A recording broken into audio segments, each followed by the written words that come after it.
Chapter 3 of the Invasion by William Le Queux. This recording is in the public domain. Recording by Tom Weiss. Chapter 3 News of the Enemy. Terror and excitement reigned everywhere. The wildest rumors were hourly afloat. London was a seething stream of breathless multitudes of every class. On Monday morning the newspapers throughout the kingdom had devoted greater part of their space to the extraordinary intelligence from Norfolk and Suffolk and Essex and other places. Only the slow, old-fashioned Globe remained asleep, or pretended to know nothing of what was in progress. That we were actually invaded was plain, but most of the newspapers happily preserved a calm, dignified tone, and made no attempt at sensationalism. The situation was far too serious. Like the public, however, the press had been taken entirely by surprise. The blow had been so sudden and so staggering that half the alarming reports were discredited. In addition to the details of the enemy's operations, as far as could yet be ascertained, the Morning Post on Monday contained an account of a mysterious occurrence at Chatham, which read as follows: Chatham, September 1, 11:30 p.m. An extraordinary accident took place on the Medway about 8 o'clock this evening. The steamer Polestar, 1,200 tons register, with a cargo of cement from Finsbury, was leaving for Hamburg and came into collision with the Frauenlob, of Bremen, a somewhat larger boat which was inward bound, in a narrow part of the channel about half-way between Chatham and Sheerness. Various accounts of the mishap are current, but whichever of the vessels was responsible for the bad steering or neglect of the ordinary rules of the road, it is certain that the Frauenlob was cut into by the stem of the Polestar on her port bow and sank almost across the channel. The Polestar swung alongside her after the collision, and very soon afterwards sank in an almost parallel position. Tugs and steamboats carrying a number of naval officers and the port authorities are about to proceed to the scene of the accident, and if, as seems probable, there is no chance of raising the vessels, steps will be at once taken to blow them up. In the present state of our foreign relations, such an obstruction directly across the entrance to one of our principal war ports is a national danger, and will not be allowed to remain a moment longer than can be helped. September 2nd. An extraordinary dénouement has followed the collision in the Medway reported in my telegram of last night, which renders it impossible to draw any other conclusion than that the affair is anything but an accident. Everything now goes to prove that the whole business was premeditated, and was the result of an organized plot with the object of bottling up the numerous men of war that are now being hurriedly equipped for service in Chatham Dockyard. In the words of Scripture, "An enemy hath done this," and there can be very little doubt as to the quarter from which the outrage was engineered. It is nothing less than an outrage to perpetrate what is in reality an overt act of hostility in a time of profound peace, however much the political horizon may be darkened by lowering war clouds. We are living under a government whose leader lost no time in announcing that no fear of being sneered at as a Little Englander would deter him from seeking peace and ensuring it by a reduction of our naval and military armaments, even at that time known to be inadequate to the demands likely to be made upon them if our empire is to be maintained. We trust, however, that even this parochially minded statesman will lose no time in probing the conspiracy to its depths, and in seeking instant satisfaction from those personages, however highly placed and powerful, who have committed this outrage on the laws of civilization. As soon as the news of the collision reached the dockyard, the senior officer at Kethole Reach was ordered by wire to take steps to prevent any vessel from going up the river, and he at once despatched several picket boats to the entrance to warn incoming ships of the blocking of the channel, while a couple of other boats were sent up to within a short distance of the obstruction to make assurance doubly sure. The harbour signals ordering suspension of all movings were also hoisted at Garrison Point. Among other ships which were stopped in consequence of these measures was the Van Gysen, a big steamer hailing from Rotterdam, laden, it was stated, with steel rails for the London, Chatham, and Dover Railway, which were to be landed at Port Victoria. She was accordingly allowed to proceed, and anchored, or appeared to anchor, just off the railway pier at that place. 10 minutes later the officer of the watch on board H.M.S. Medici reported that he thought she was getting under way again. It was then pretty dark. An electric searchlight being switched on, the Van Gysen was discovered steaming up the river at a considerable speed. The Medici flashed the news to the flagship, which at once fired a gun, hoisted the recall and the Van Gysen's number in international code, and dispatched her steam pinnace with orders to overhaul the Dutchman and stop him at whatever cost. A number of the marines on guard were sent in her with their rifles. The Van Gysen seemed well acquainted with the channel, and continually increased her speed as she went up the river, so that she was within half a mile of the scene of the accident before the steamboat came up with her.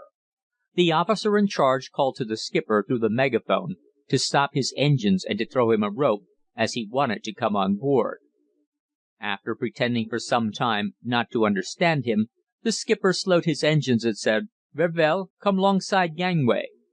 As the pinnace hooked on at the gangway, a heavy iron cylinder cover was dropped into her from the height of the Van Gysen's deck. It knocked the bowman overboard and crashed into the forepart of the boat, knocking a big hole in the port side forward.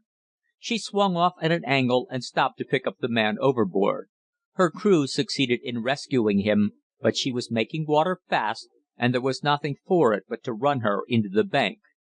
The lieutenant in charge ordered a rifle to be fired at the Van Gysen to bring her to, but she paid not the smallest attention, as might have been expected, and went on her way with gathering speed. The report, however, served to attract the attention of the two picket boats which were patrolling up the river. As she turned a bend in the stream, they both shot up alongside out of the darkness, and ordered her peremptorily to stop. But the only answer they received was the sudden extinction of all lights in the steamer. They kept alongside, or rather one of them did, but they were quite helpless to stay the progress of the big wall-sided steamer. The faster of the picket boats shot ahead with the object of warning those who were busy examining the wrecks. But the Van Gysen, going all she knew, was close behind, an indistinguishable black blur in the darkness, and hardly had the officer in the picket boat delivered his warning before she was heard close at hand. Within a couple of hundred yards of the two wrecks she slowed down for fear of running right over them. On she came, inevitable as fate.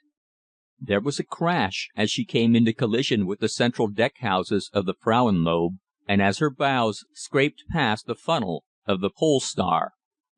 Then followed no fewer than half a dozen muffled reports. Her engines went astern for a moment, and down she settled athwart the other two steamers, heeling over to port as she did so. All was turmoil and confusion. None of the dockyard and naval craft present were equipped with searchlights. The harbour master, the captain of the yard, even the admiral superintendent, who had just come down in his steam launch, all bawled out orders. Lights were flashed and lanterns swung up and down in the vain endeavour to see more of what had happened. Two simultaneous shouts of "Man overboard!" came from the tugs and boats at opposite sides of the river. When a certain amount of order was restored, it was discovered that a big dockyard tug was settling down by the head. It seems she had been grazed by the Van Gysen as she came over the obstruction, and forced against some portion of one of the foundered vessels, which had pierced a hole in her below the water line. In the general excitement the damage had not been discovered, and now she was sinking fast. Hawsers were made fast to her with the utmost expedition possible in order to tow her clear of the piled up wreckage, but it was too late. There was only just time to rescue her crew before she too added herself to the underwater barricade. As for the crew of the Van Gysen, it is thought that all must have gone down in her, as no trace of them has as yet been discovered, despite a most diligent search, for it was considered that, in an affair which had been so carefully planned as this certainly must have been, some provision must surely have been made for the escape of the crew. Those who have been down at the scene of the disaster report that it will be impossible to clear the channel in less than a week or 10 days, using every resource of the dockyard.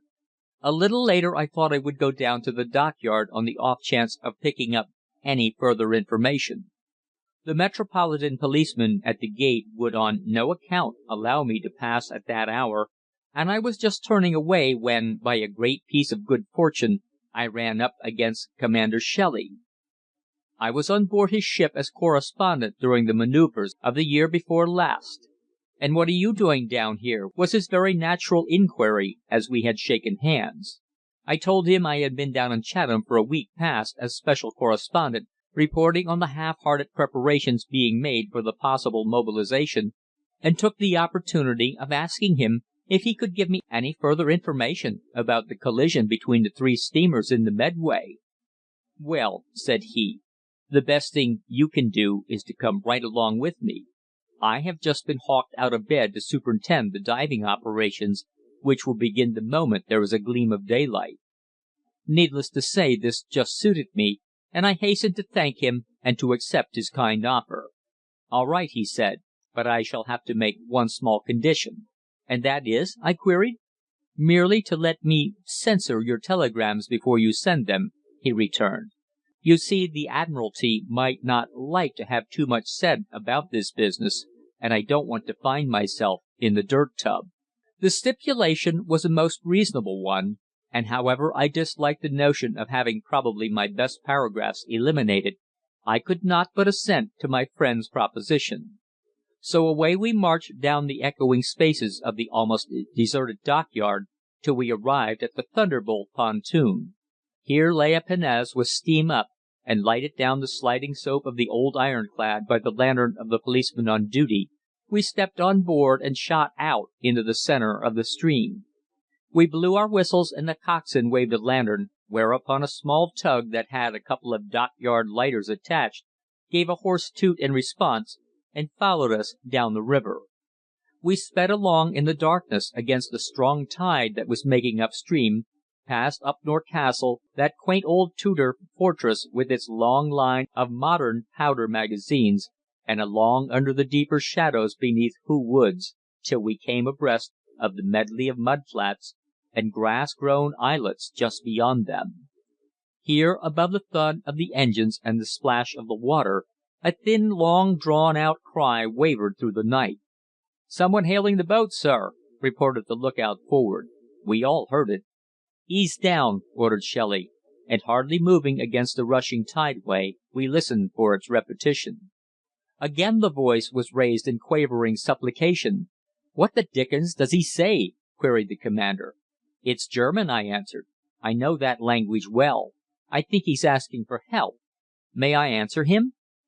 "By all means. Perhaps he belongs to one of those steamers." The same thought was in my own mind. I hailed in return, asking where he was and what he wanted. The answer came back that he was a shipwrecked seaman who was cold, wet and miserable, and implored to be taken off from the islet where he found himself cut off from everywhere by water and darkness. We ran the boat's nose into the bank, and presently succeeded in hauling aboard a miserable object, wet through and plastered from head to foot with black Medway mud. The broken remains of a cork lifebelt hung from his shoulders. A dram of whisky somewhat revived him. "And now," said Shelley, "you'd better cross-examine him. We may get something out of the fellow." The foreigner, crouched down shivering in the stern sheets half covered with a yellow oilskin that some charitable blue jacket had thrown over him, appeared to me in the light of the lantern that stood on the deck before him to be not only suffering from cold, but from terror. A few moments' conversation with him confirmed my suspicions. I turned to Shelley and exclaimed, "He says he'll tell us everything if we spare his life," I explained. "I'm sure I don't want to shoot the chap," replied the commander. "I suppose he's implicated in this bottling up affair. If he is, he jolly well deserves it, but I don't suppose anything will be done to him. Anyway, his information may be valuable. So you may tell him that he is all right as far as I'm concerned, and I will do my best for him with the Admiral. I dare say that will satisfy him. If not, you might threaten him a bit. Tell him anything you like if you think it will make him speak." To cut a long story short, I found the damp Dutchman amenable to reason, and the following is the substance of what I elicited from him. He had been a deckhand on board the 'Van Gysen.' When she left Rotterdam, he did not know that the trip was anything out of the way. There was a new skipper whom he had not seen before, and there were also 2 new mates with a new chief engineer. Another steamer followed them all the way till they arrived at the Nore. On the way over he and several other seamen were sent for by the captain, and asked if they would volunteer for a dangerous job, promising them £50 apiece if it came off all right.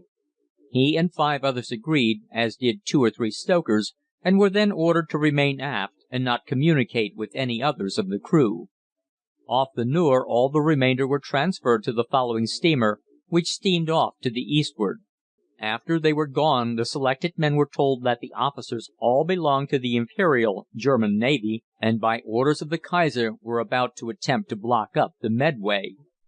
A collision between 2 other ships had been arranged for, one of which was loaded with a mass of old steel rails into which liquid cement had been run, so that her hold contained a solid, impenetrable block.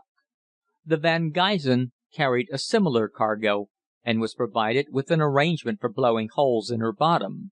The crew were provided with life belts, and the half of the money promised, and all except the captain, the engineer, and the 2 mates dropped overboard just before arriving at the sunken vessels. They were advised to make their way to Gravesend, and then to shift for themselves as best they could.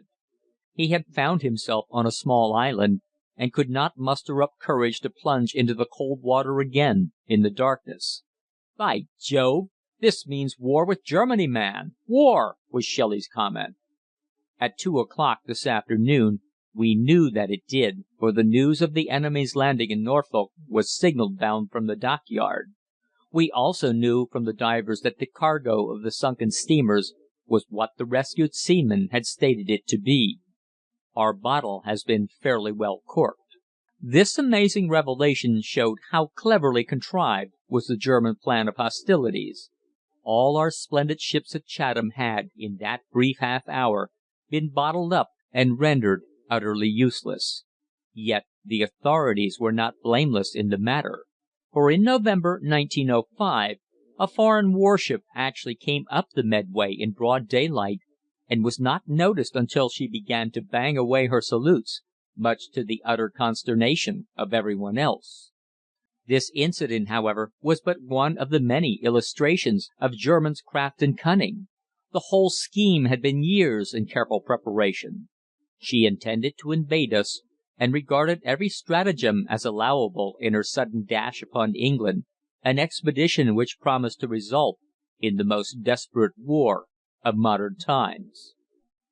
At that moment the globe, at last aroused from its long and peaceful sleep, reproduced those plain prophetic words of Lord Overstone, written some years before to the Royal Defence Commission: "Negligence alone can bring about the calamity under discussion. Unless we suffer ourselves to be surprised, we cannot be invaded with success. It is useless to discuss what will occur, or what can be done after London has fallen into the hands of an invading foe. The apathy which may render the occurrence of such a catastrophe possible will not afterwards enable the country enfeebled, dispirited, and disorganised by the loss of its capital, to redeem the fatal error." Was that prophecy to be fulfilled? Some highly interesting information was given by the Ipswich correspondent of the Central News. Reported briefly, it was as follows: Shortly before 3 o'clock on Sunday morning, the Coastguard at Lowestoft, Corton, and Beach End discovered that their telephonic communication was interrupted, and half an hour later, to the surprise of everyone, a miscellaneous collection of mysterious craft were seen approaching the harbour. And within an hour many of them were high and dry on the beach, while others were lashed alongside the old dock, the new fish docks of the Great Eastern Railway, and the wharves disembarking a huge force of German infantry, cavalry, motor infantry, and artillery. The town, awakened from its slumbers, was utterly paralysed. The more so when it was discovered that the railway to London was already interrupted and the telegraph lines all cut. On landing, the enemy commandeered all provisions, including all motor cars they could discover, horses and forage, while the banks were seized, and the infantry, falling in, marched up Old Nelson Street into High Street and out upon the Beccles Road. The first care of the invaders was to prevent the people of Lowestoft damaging the swing bridge, a strong guard being instantly mounted upon it, and so quietly and orderly was the landing effected that it was plain the German plans of invasion were absolutely perfect in every detail. Few hitches seemed to occur. The Mayor was summoned at 6 o'clock by General von Kronhelm, the Generalissimo of the German Army, and briefly informed that the town of Lowestoft was occupied, and that all armed resistance would be punished by death. Then, 10 minutes later, when the German war flag was flying from several flagstaffs in various parts of the town, the people realized their utter helplessness. The Germans, of course, knew that, irrespective of the weather, a landing could be effected at Lowestoft, where the fish docks and wharves, with their many cranes, were capable of dealing with a large amount of stores. The Denes, that flat sandy plain between the upper town and the sea, they turned into a camping ground, and large numbers were billeted in various quarters of the town itself. The people were terror-stricken. To appeal to London for help was impossible, as the place had been cut entirely off, and around it a strong chain of outposts had already been thrown, preventing anyone from escaping. The town had, in a moment, as it seemed, fallen at the mercy of the foreigners. Even the important-looking police constables of Lowestoft, with their little canes, were crestfallen, sullen, and inactive. While the landing was continuing during all Sunday, the advance guard moved rapidly over Mutford Bridge, along the Beccles Road, occupying a strong position on the west side of the high ground east of Lowestoft. Beccles, where Von Kronhelm established his headquarters, resting as it does on the River Waveney, is strongly held. The enemy's position appears to run from Windle Hill, 1 mile north-east of Gillingham, thence north-west through Bull's Green, Herringfleet Hill, over to Grove Farm and Hill House, to Ravingham, whence it turns easterly to Haddiscoe, which is at present its northern limit.